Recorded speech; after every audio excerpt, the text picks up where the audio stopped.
இயேசு கிறிஸ்துவின் நாமத்தினால் உங்களுக்கு என் அன்பின் நல்வாழ்த்துக்கள். இந்த நாளில் இந்த வேளையில் கூட கர்த்தருடைய வார்த்தையை பகிர்ந்து கொள்வதனால ரொம்ப சந்தோஷம். இந்த நாளில் அப்படி என்ன ஒரு வசனம் இருக்கான்னு சொல்லி பார்க்கும் பொழுது சங்கீதம் 66ஆம் அதிகாரம் 19வது வசனம். மெய்யாய் தேவன் எனக்கு செவி கொடுத்தார், என் ஜெபத்தின் சத்தத்தை கேட்டார். அல்லேலூயா.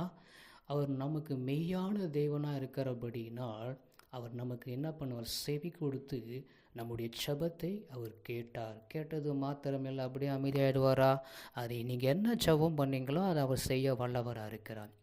எங்கெங்கே நான் ஜெபிச்சிருக்கிறேன், எல்லாரும் சொல்கிற மாதிரி நானும் ஜெபிக்கிறேன். நிறைய பேர் இன்றைக்கி பார்க்கும் பொழுது ஒரு காரியத்தை சொல்லும்போது ஜெபம் பண்ணுங்கன்னு சொல்கிறாங்க. நமக்கும் ஆண்டவருக்கு நல்லாவே தெரியும், நம்ம ஜெபிக்கிற ஜெபம் என்னன்னு அவருக்கு நல்லாவே தெரியும். அதனால் அவர் ஏற்ற நேரத்தில் ஏற்ற வேளையில் நமக்கு கட்டாயமாக அவர் கொடுக்க வல்லவராக இருக்கிறார். மனுஷன் சொல்கிறதுனாலே இல்லை மற்றவங்க சொல்கிறதுனாலே கேட்டு நீங்கள் ஜெபம் பண்ண தேவையில்லை. உங்களுடைய பாரம் என்னன்னு ஆண்டவராகிய கர்த்தருக்கு நல்லாவே தெரியும். அதனால் அவர் மெய்யாய் நமக்கு என்ன பண்ணுவார்? செவி கொடுத்து நம்முடைய ஜெபத்தை அவர் கேட்க வல்லவராக இருக்கிறார். சோர்ந்து போகாதீங்க. நம்ம ஜெபம் பண்ணுவோம், ஆனால் தினமும் ஜெயத்தை எதிர்பார்ப்போம். ஜெபம் பண்ணுவோமா?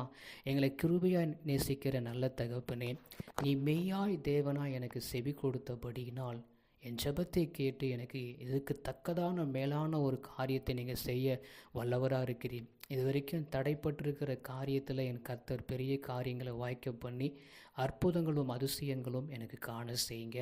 இந்த நாள் முழுவதும் எங்களை நடத்தி பாதுகாத்து கொள்ளும். இயேசுவின் நாமத்தில் ஆமென்.